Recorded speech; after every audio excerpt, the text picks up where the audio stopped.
Yeah, thank you, Jay.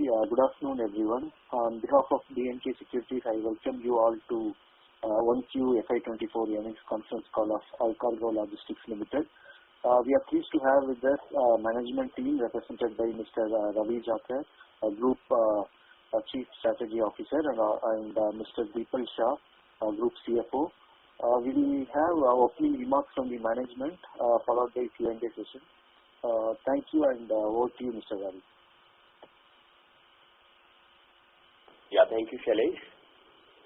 Good afternoon, everyone, and thank you for joining in for the call. It is our privilege to be talking about our company's quarterly performance, and thank you all for attending in. The quarter gone by from April to June 2023 has been filled with significant headwinds on the international trade, and that has led to what we would term as a disappointing quarter. There is optimism as we look ahead, and at the same time, we do not still foresee the sharp rebound in the trade that economists were expecting until a few months ago, and we were also expecting for a normalized second half of 2023, which is July to December.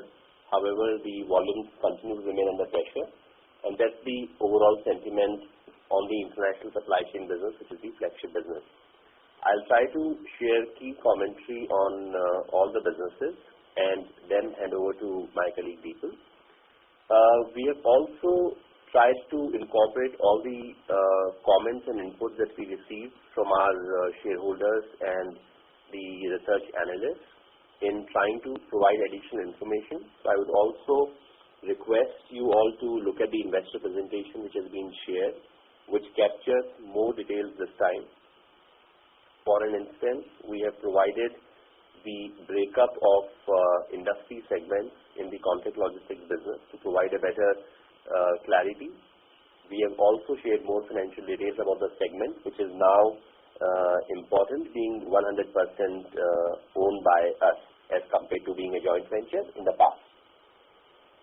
We have also shared the gross profit information for international supply chain, as was sought by many participants in the last call, and we have included further such details which can help you understand the performance of the company in a better way.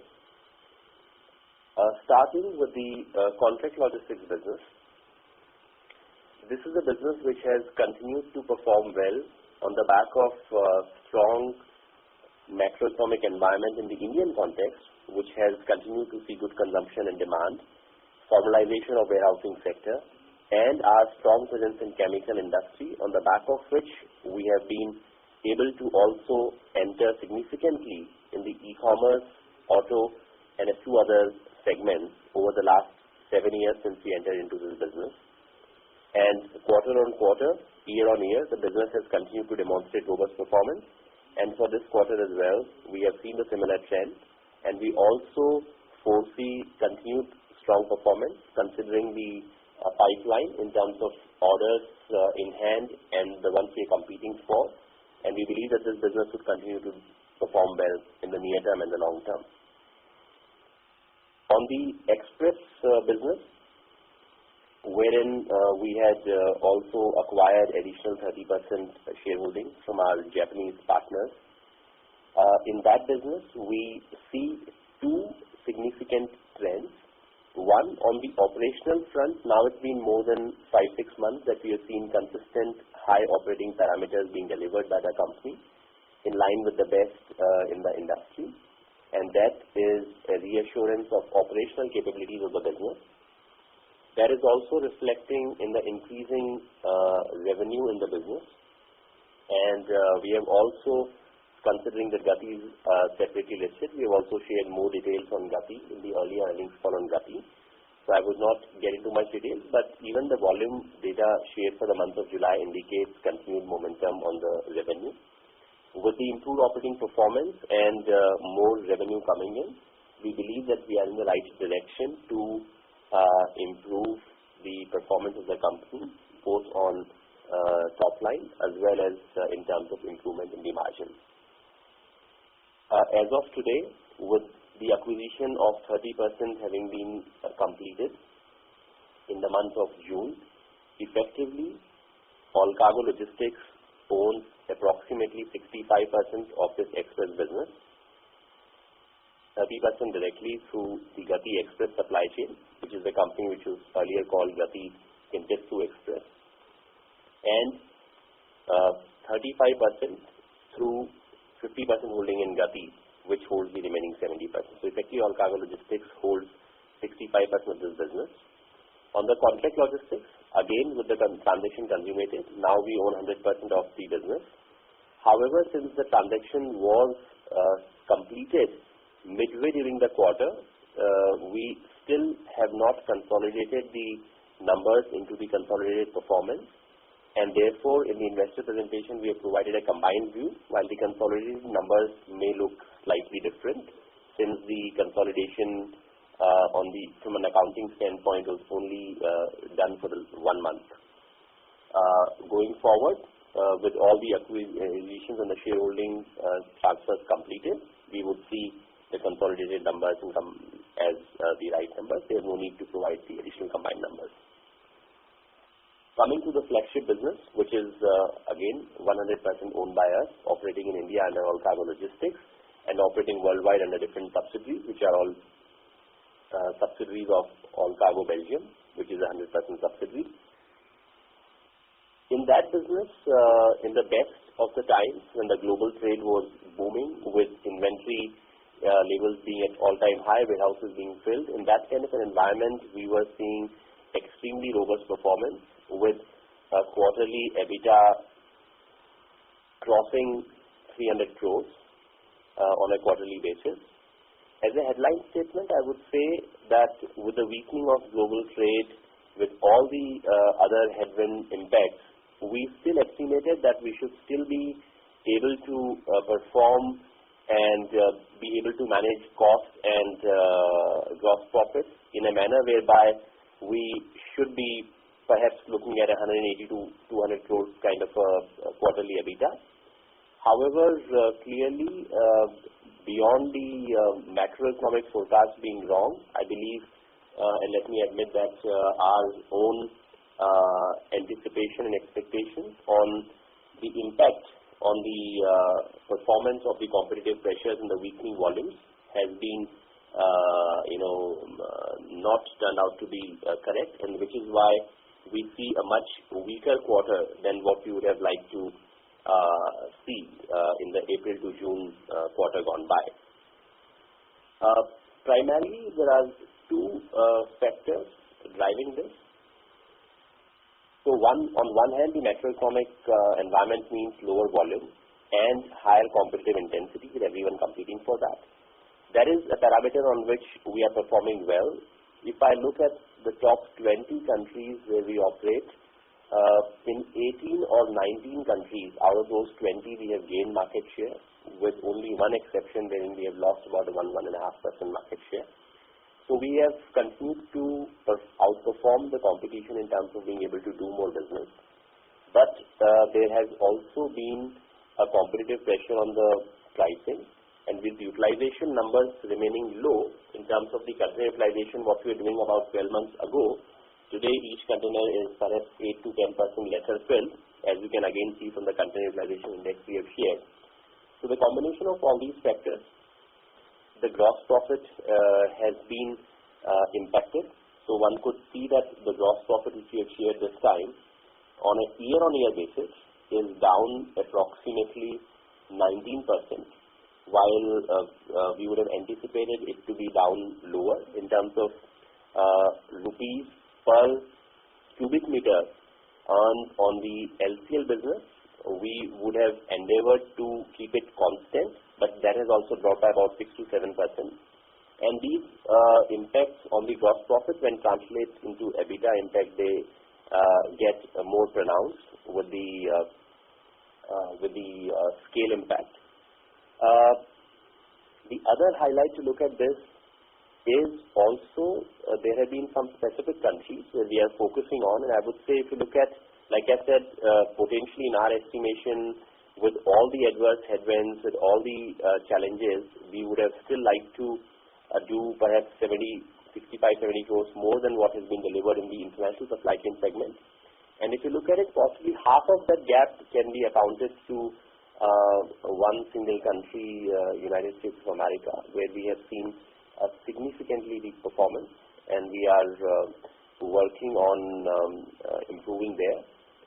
If I combine Europe and Americas, these two regions, which represent largely the long-haul trade also, with a lot of trade happening between Asia to these destinations, and also the more developed Western economies, which have been under more severe pressure in terms of trade flows. What we observe is that these countries put together, Europe and Americas, was a year ago, if you look at the first half of 2022 calendar year, they were contributing to perhaps almost anywhere in the range of 40% to 50% of the EBITDA for international supply chain, while that contribution in the first half of this year, January to June, is perhaps in the range of 10% to 15%. There will be a significant impact in these two regions. And in terms of mitigating these factors, we are doing multiple things. One, we remain focused on the volume, and which is why, despite weak environment, there is published data available from various forwarders and shipping lines listed on international exchanges talking about 8%, 9%, 10% kind of decline in volumes.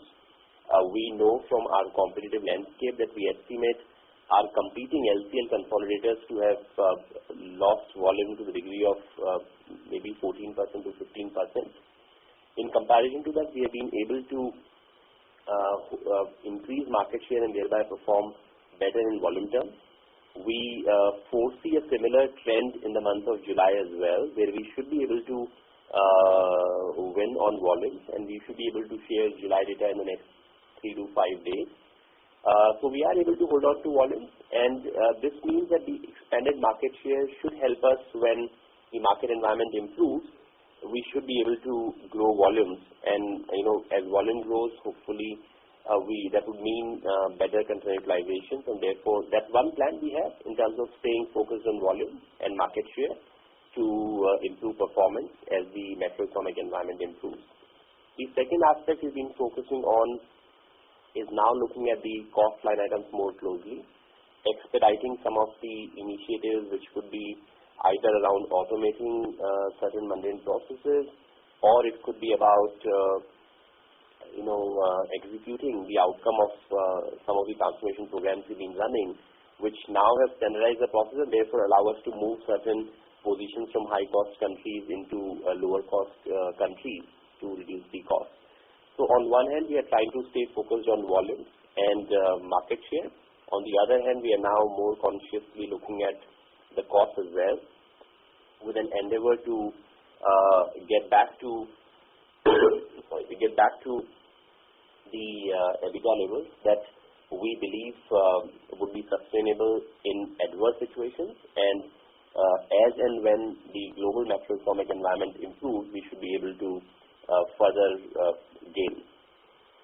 On the FCL side, the market again has been weaker, and that has prevented us from exhibiting the growth rate that we have seen over the last 7-8 years on a sustained basis of 20%.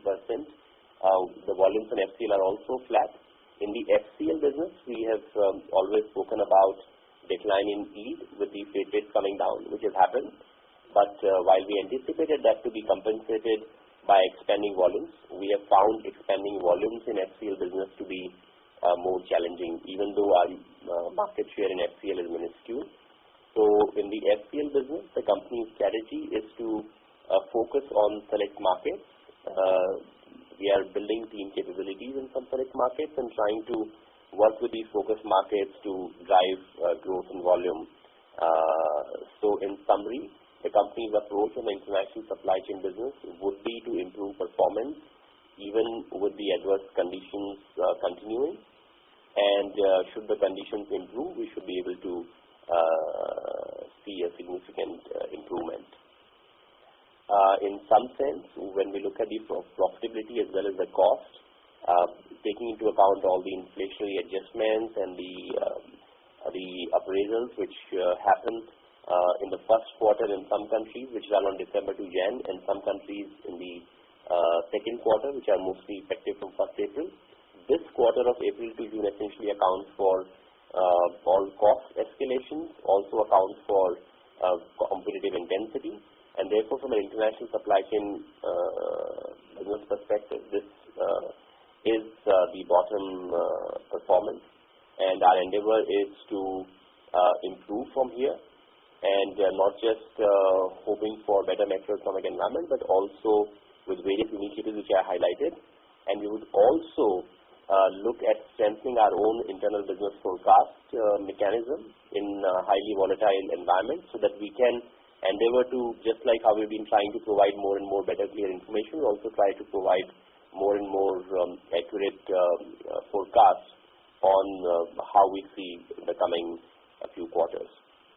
So with that, I would say international supply chain business has seen its toughest times. On the other hand, on the domestic side, we continue to see favorable environment for the contract logistics and the express logistics business, and both those businesses are heading in the right direction.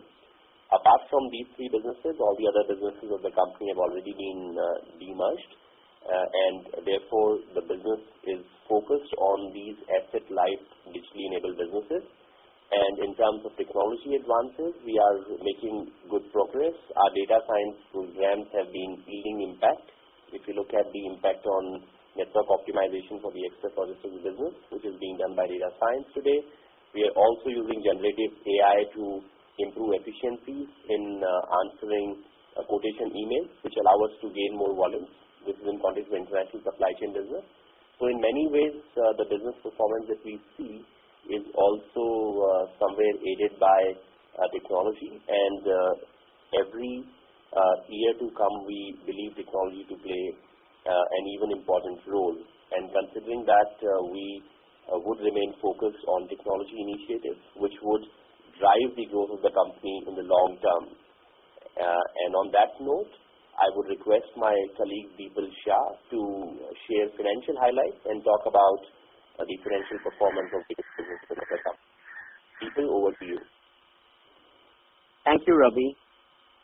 I will now discuss the performance for Q1FY24.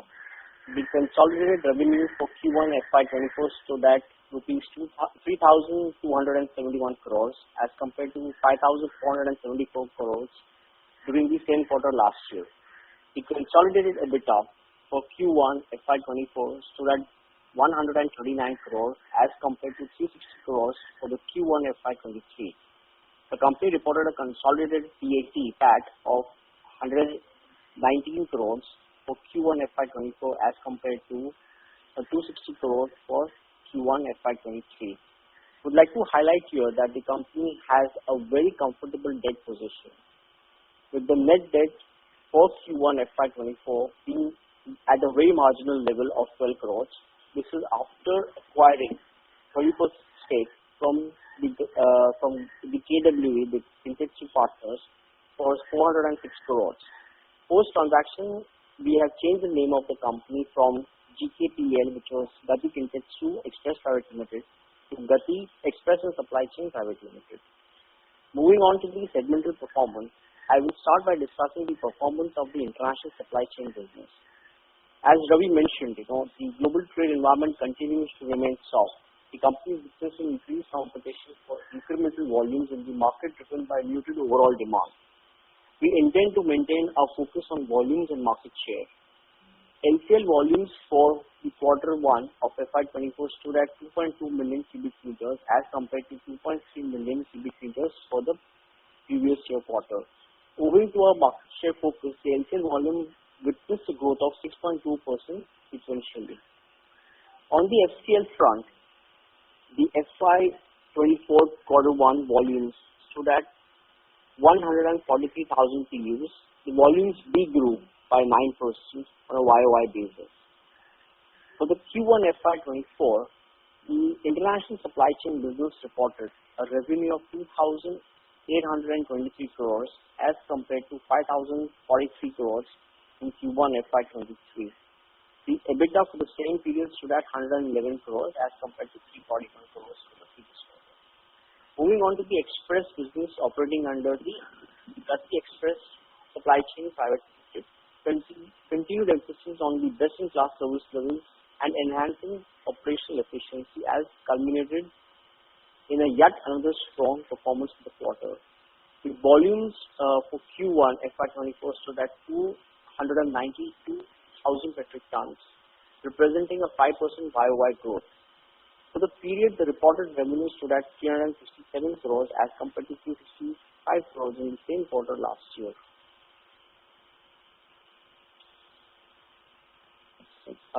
Sorry, I was getting a call. Yeah, same quarter last year. The express business will launch its Bangalore hub in August, and the volume momentum is expected to remain strong. Moving on to contract logistics business. As Ravi mentioned, we have consolidated for 1 month the contract logistics business because it was acquired towards the mid of the quarter. It is we completed our transaction, and 100% of that business is now owned by Allcargo Logistics, so its subsidiary ASCPL, which is Allcargo Supply Chain Private Limited. Therefore, the full impact of the contract logistics business will be clearly visible from the following quarters. Assuming 100% ownership, the entire quarter, if we were to take to account, the contract logistics revenue for Q1FY20 would be around close to 75 crores as compared to 77 crores for the Q1FY23. Similarly, an EBITDA for the entire quarter would be close to 32 crores as compared to 28 crores for the previous quarter last year. In line with the best disclosure practices, we have been consistently providing other key comparative financial performance and operational indicators in our investor presentation. One can refer this for more details. With this, I would like to open the floor for questions and answers. Thank you. Thank you very much. We will now begin the question and answer session. Anyone who wishes to ask a question may press star and 1 on their touchtone telephone.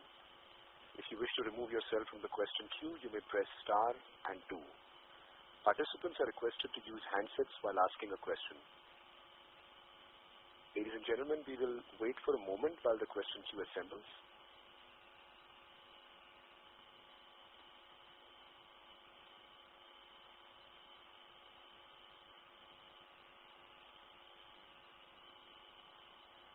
The first question is from the line of Nirav Savai from Abacus. Please go ahead. My question is on the MPO business. So last quarter we had a quarterly one-off provision for about 60 odd crores. Is there something exceptional this quarter also? No, there is no impact of any exceptional in this quarter. There are, of course, like I mentioned, countries which require more focus, but that is the business concern. There are no one-off exceptional items per se impacting this performance. Absolutely. The second thing you said that US and Europe combined was about 40% of your EBITDA in 22.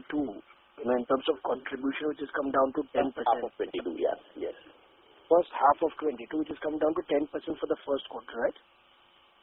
First half of 23 again, like comparison. First half 22 versus first half 23. It was over 40% and now it is in the range of 10 to 15% is what I was highlighting. Okay. That there's a greater concern in those markets, and which is what we are trying to address through management initiatives. Okay, and the same thing continues for the first quarter as well, for the 24? Yeah, so when I'm saying, I'm referring to the calendar year, so January to June 22 versus January to June 23 is what I'm referring to. Right.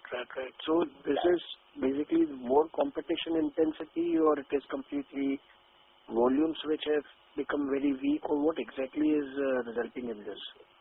This is largely a concern arising out of reduced volumes, and reduced volumes have a multiplying impact. One, these are the markets which typically have higher cost base in terms of your SG&A cost. People costs are usually higher in these markets. At the same time, profit is also higher because these are longer trade lanes. When you're shipping something from China to Korea, the profit would be naturally much lesser as compared to shipping something from China to US or Europe. So these countries work well because they have higher profit and higher cost base. Now the cost base remains same if the macroeconomic environment doesn't change. Rather, many of these countries which would have inflationary salary adjustments of 1%, 1.5% historically have much higher adjustments this time, and many of these countries are even mandated by law. So the cost base continues to be high, but weakening of volumes in these trade lanes creates an impact, and which is why and that multiplier effect comes into play, because the absolute decline in gross profit translates into absolute decline in EBITDA. So in percentage terms, it becomes significant.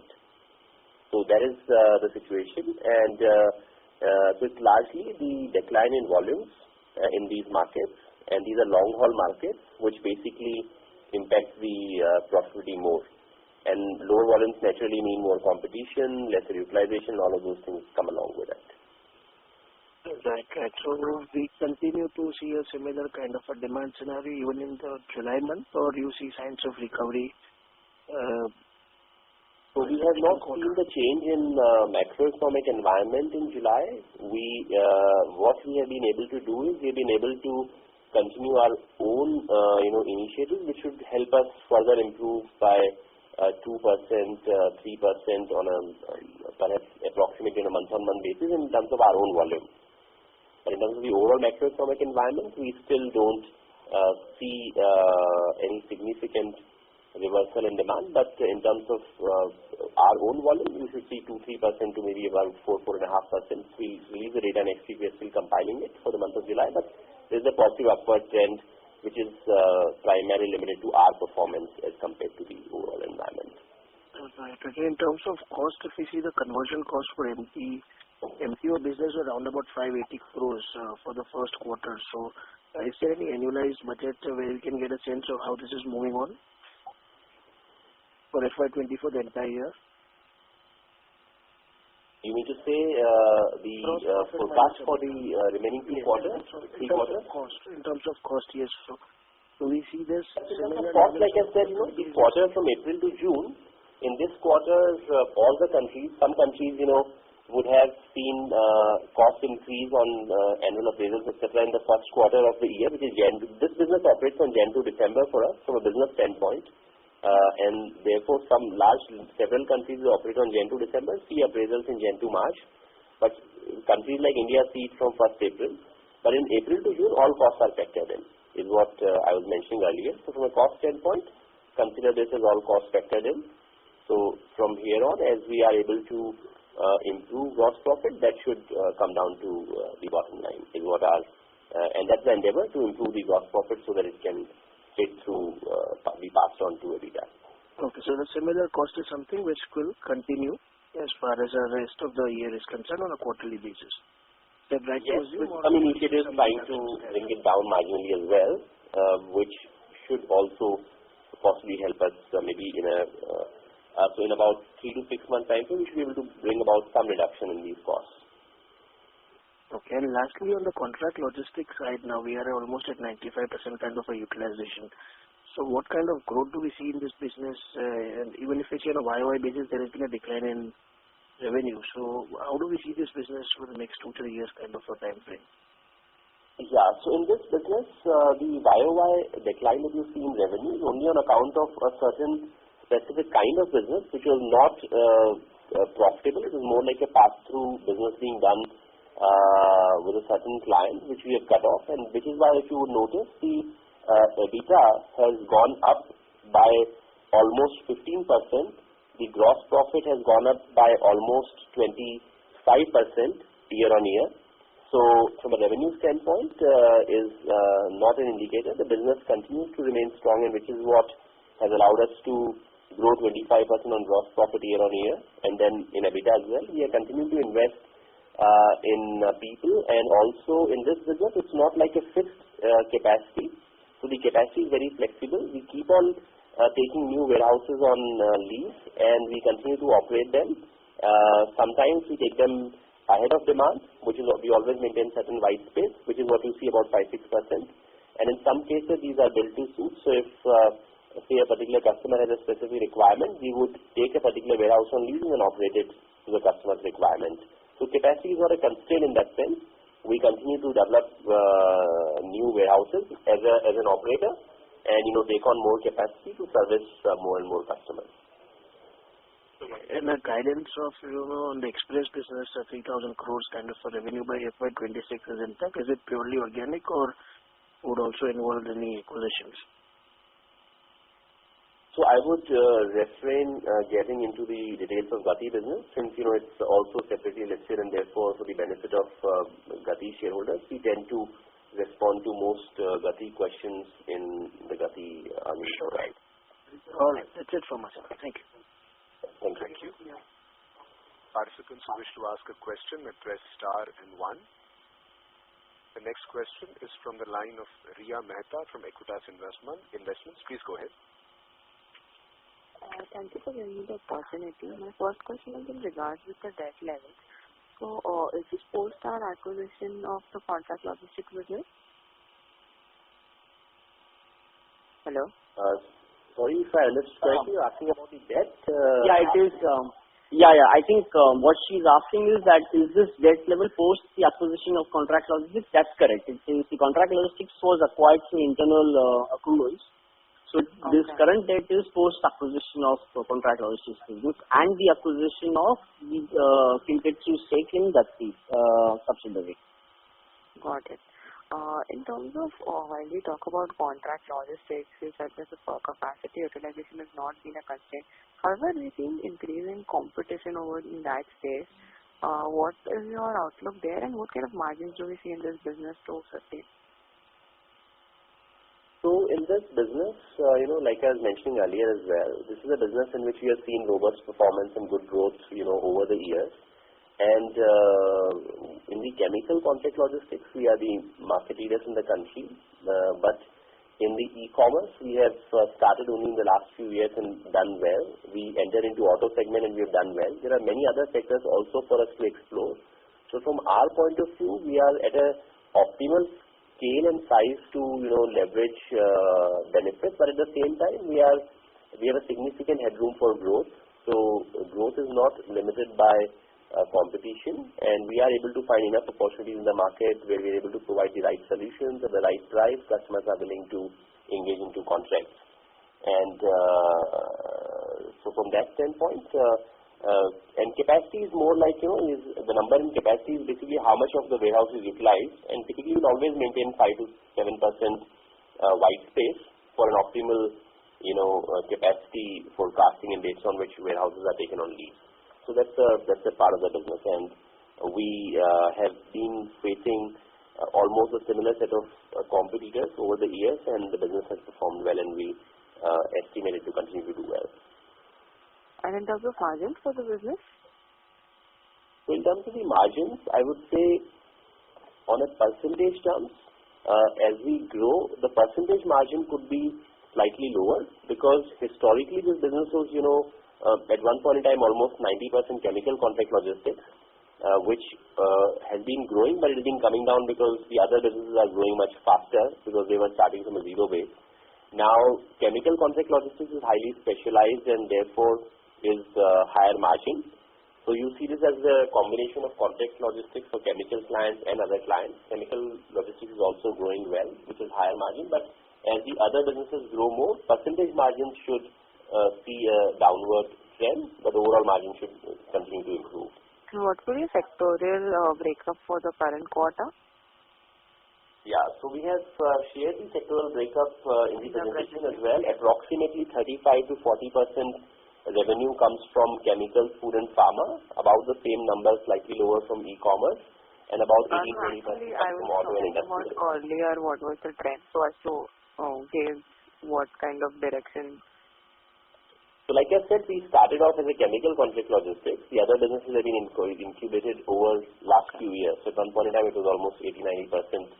That was which year? Around, if I could just have a sense. 90%. 2016. We started in 2016 as a JV. Okay. For the chemical. And in terms of LCL, where I think it's a higher margin business for us, are we seeing we've acquired a lot of... Hello? Yeah, we can hear you. We had acquired a lot of companies lately in last year around, so we'll increase our market share. So, what kind of outlook do you give on the LCL basis? say a year from now or something, despite macroeconomic scenario being weak or current levels? Yeah. So in the LCL business, we have acquired one company in the last 18 months or so. Prior to that, we had acquired Nordicon, which was in the year 2021. And what we have done is a follow-on transaction in that. We already own 65% and we have acquired additional 25% recently. So that's the same company. It's not a new business. It was already part of the business. The new company which we acquired this year was in the month of January, which is a company called Fairtrade in Germany. For this business, we have seen a volume contribution. However, the business is still not contributing on the bottom line. So there has been some marginal volume contribution which we have highlighted of the degree of about 1-1.5%. On the margin side, we anticipate that the business will take some more time before it can start turning positive on profits. Considering that it was, a competing network that we acquired, so it had to incur loss of certain business immediately, while the network synergies would only kick in over a period of time. So we estimate that business to move from marginal losses, these are not significant losses, to break even over the next 3 to 4 months. And in the overall scheme of things, impact of about 1.5% or so on volume, almost no impact on bottom line. Got it. And in terms of our trade names, like you said, UK and US form, or the loss of EBITDA would form almost 50% would come from UK and US trade names. Could you guide us what are the trade names which would impact us more than 10%? Yeah, so let me also clarify. I did not say UK and US. I said Europe and Americas. When we say Americas, it includes US, Canada, and Central America, which is Mexico, and Latin American countries such as Peru, Chile, Argentina, Brazil, etc. On the European, we are talking about everything from Scandinavia, which is Denmark, Finland, Norway, to Poland on the east, UK, Belgium, Germany in the north, Spain, France, Italy. So I'm talking about the whole of Europe and Americas, which is what I referred to. Overall, we have 2,500 trade lanes that we operate, and there is no single trade lane which accounts for 10% of the business. Okay. And India would form how much of part of our trade lane, which includes India as a counterpart? So India itself would have multiple trade lanes across the world, but India as a country would say roughly be about 10-12% of the business. 10 to 12%. And in terms of sectorial breakup in terms of kind of volumes in the LCL business, what kind of sector would contribute the largest? So we are almost sector agnostic in this. This is a truly representative of global trade. Therefore, there is no sectoral dependence per se. But naturally, LCL business caters to generally, cargo which is in smaller size, which doesn't go in like multiple full container loads. So typically, these are mostly small and medium businesses, some degree of, e-commerce back-end supplies, or certain businesses, ranging from furniture to textiles to consumer electronics. This is almost quite varied. But you could say there will be general bias towards smaller businesses. You would find more share of LCL among these smaller businesses as compared to, say, if you're looking at large Walmart contracts, they would mostly be skewed towards FCL.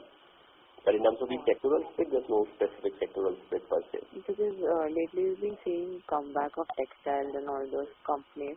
So just getting a sense that how much would textile form as a percentage of our total? Yeah, so like I said, that will be relevant to say India, and India is 10%, and perhaps maybe textile could be again a certain percentage of that 10%.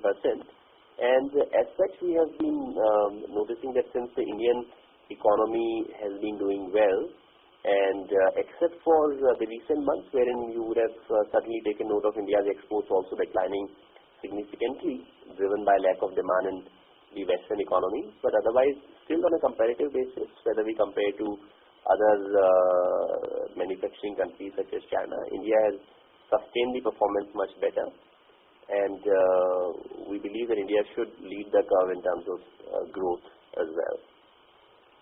Okay, thank you. That's it from my side. Thank you. Before we take the next question, we would like to remind participants that you may press star and 1 to ask a question. The next question is from the line of Uday Prakash from Value Research India Private Limited. Please go ahead. Hi, sir. I just have a few questions from my side. Since our launch of EQ360 in 2018 at that time, it has grown significantly over the years. We have added more and more features.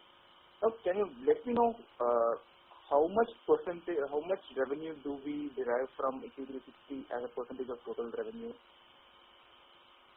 In comparison with, let's say, 2-3 years ago. Yeah, so I can share with you that when it comes to export bookings, which is a good indicator of revenue being booked by the company on a global basis, in 2000, or say pre-pandemic 2019, there was a single-digit number, about 7 to 8% of the bookings which were happening digitally. Today, with the launch of platform capabilities, we have almost, as of today, will be somewhere in the range of 66 to 67% of the global export bookings happen digitally, which could be either somebody logging into EQ360 or even directly an API or EDI interchange between our systems and the client systems. So sometimes they are directly connected to EQ360 by way of an API, so they don't even need to log into EQ360. They can operate in their own ecosystem while being supported by EQ360 in the backend. So digital bookings have moved from about 8%, 7-8% to about 66-67% on the global exports. Okay, sir.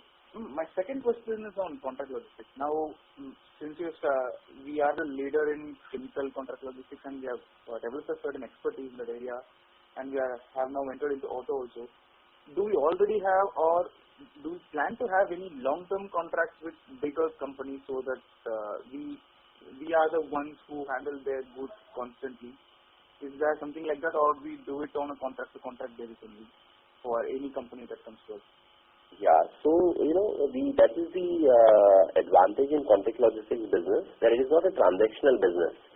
So unlike an express logistics business where customer is booking one shipment from origin to destination, or even in international supply chain when somebody is booking 1 cubic meter or 1 container of cargo, contract logistics business by nature is usually more longer term contracts, which could vary from 12-month contracts to some of them could be 5-year contracts as well. These are typically long-term contracts awarded by the companies for managing their entire inventory in that particular warehouse. So these are by nature not transactional but long-term contracts. Okay, so adding a major company to our client portfolio would be kind of a breakthrough for this entire segment itself, if we manage. Almost all the key companies, I would say, majority of, so if you look at the chemical segment, almost all the top companies operate with us. In the other segments we are getting in e-commerce, we look at almost all the top companies. So in the segments that we operate in, almost all the key top companies already work with us. So we have demonstrated our performance, and which is why most of them are also repeat customers, signing multiple contracts across different locations.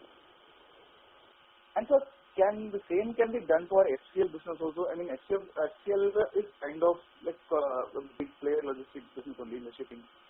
So, can we develop a partnership with particular set of companies that are focused on exports and cater to them? Would that reduce the volatility in volumes that we face from time to time due to slowdown and all? Or do we already have that in place?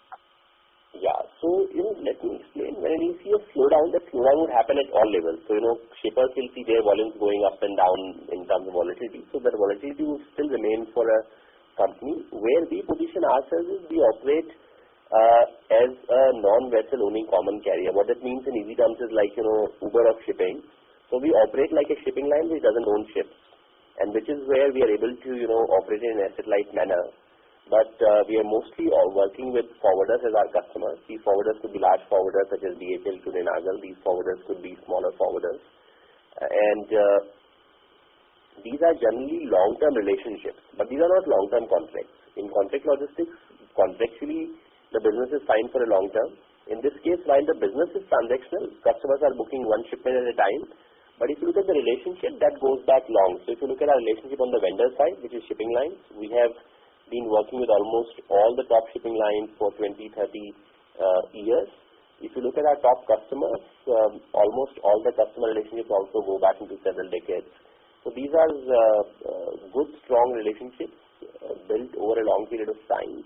And but at the same time, the business is transactional. It is very similar to express logistics, wherein auto company or a textile company would be making bookings for a particular transaction, but they would tend to operate with 2 or 3 players who they trust most for service and pricing, and therefore it's a long-term relationship. That's a similar situation in LCL also. And if my understanding is correct, if a big player, let's say a player that is exporting in thousands crores, they would rather partnership with a shipper directly, I assume, rather than an intermediary like us, which is usually preferred by somewhat medium to smaller size players. Yeah, so see, it is typically very clear. If there is someone who wants to ship 500 containers, or 1,500 containers every week from Shanghai to Los Angeles, they would not need an intermediary. They would reach out to the shipping lines directly and run a tender. If somebody is operating 5 cubic meters of cargo, shipping line would not be able to accept it. They would need the full container. While shipping lines do operate LCL, they've not been able to gain much market share. So they would need a consolidator such as ourselves, because we have built this network over a period of time. And as you can see from our own financial performance, even 3 to 4% impact on utilization can have a huge impact. It's almost like in some sense high utilization business. Therefore, replicating this network is almost impossible, and which is why you don't find new competition coming in. The market has been seeing consolidation within the existing players on a global basis. So the capability would be not about getting large contracts. Business by nature is about working with multiple forwarders. So for an example, more than 20,000 forwarders log into EQ360 work with us on the platform. So that's the kind of scale we are operating at, with more than 2,500 trade lanes right now. So that's the kind of competitive advantages compared to one large contract or one big relationship. Okay, sir. Now, the disadvantage that we have also, SCL is a very prosperous business, but since we are at a very nascent stage, and the disadvantage it has over LCL is that LCL, in the nature of the business itself, there is a direct cost pass-through. But here, if the container utilization is not up to the mark, then we would have to bear that cost, if I'm not wrong. No, so LCL is where we fill the container, and therefore the container utilization has a role to play. In FCL, it is a full container which is booked. So container, whether it is half filled or fully filled, does not make an impact. But what happens is, unlike LCL, where there's so much of value addition, customer only has 5 cubic meter, 1 cubic meter of cargo. It is, our team which will, integrate, consolidate all these cargoes in a warehouse, take them into one container, do multiple transshipments if required. There will be deconsolidation at the warehouse. So it's a much more complex operation, and therefore, due to high value addition, it is usually a higher margin business. FCL business is more transactional in nature, and therefore, when the freight rates come down, the FCL business would see, the margins also come down. So that's where FCL business is more transactional, while LCL business is more complex with greater value added from our side, and hence more profitable also. Mr. Udinkarsh, may we request that you return to the question queue for follow-up questions, as there are several participants waiting for their turn. Okay, sure. No, thank you. Thank you. The next question is from the line of Kapil Malhotra from Tata Mutual Fund. Please go ahead. Hi, Ravi. This is Kapil. Hi, Kapil. So just wanted to understand what is the utilization level in LCL business this quarter? Yeah, so if you look at the LCL utilization, it is currently at a index level of about 92, which means that if you were at 100 in July 22, in June 23, we are at about 92% of that. Okay. So what I'm trying to understand is, because obviously our the profitability essentially has been volatile, and what we have discussed is that post-COVID we have had a lot of technological advancements, cost-saving activities which we have done, due to which we will be able to maintain margins. But what I feel is that margins have obviously dipped, right? I do understand it has a lot to do with the utilization. That is why I have the first question.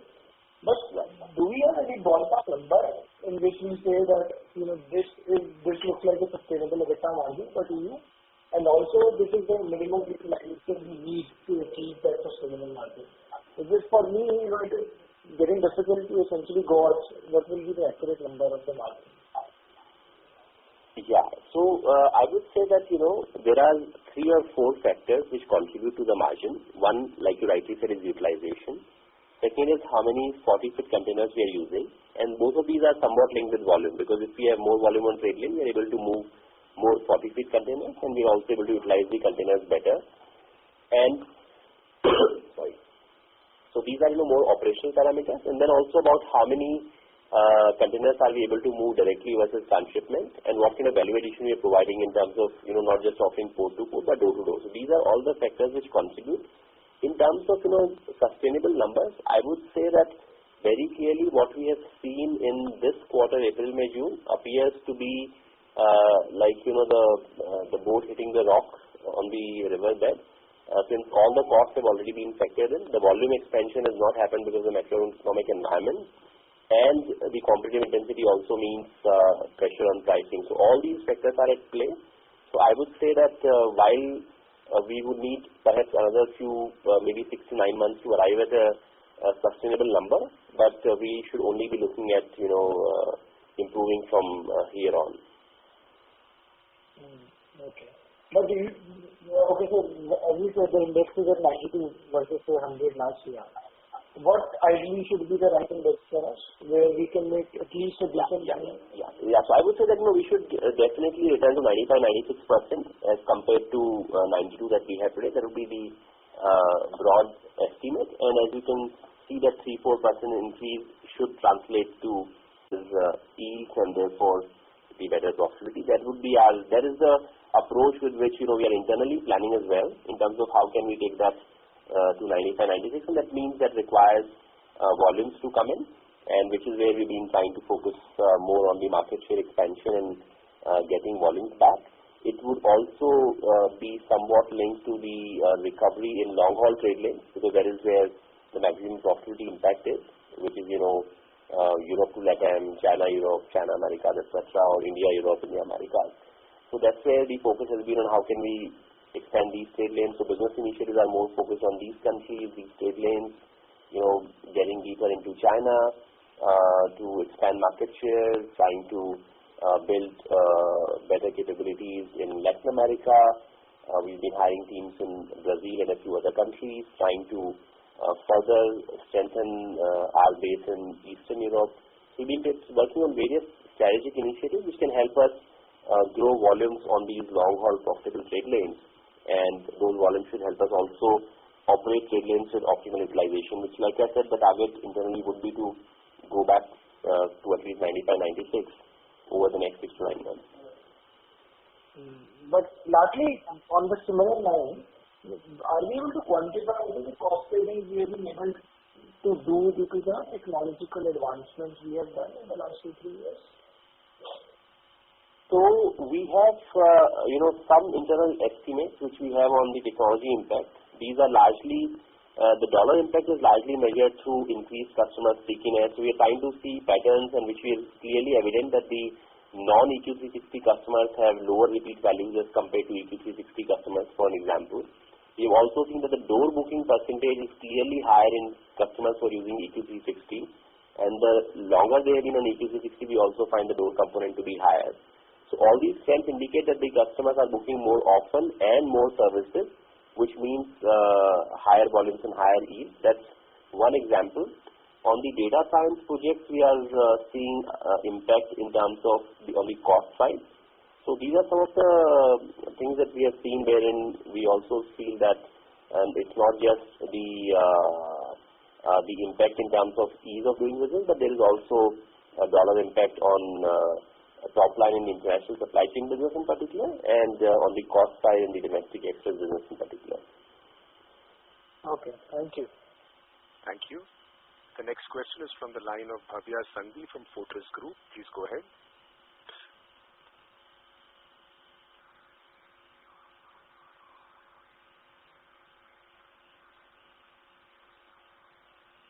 The line of Bhavya has dropped.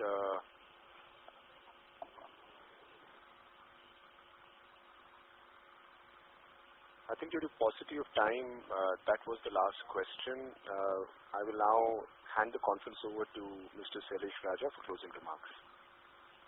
Yeah, thank you. On behalf of BNK, that concludes this conference. Thank you for joining us, and you may disconnect now. Thank you.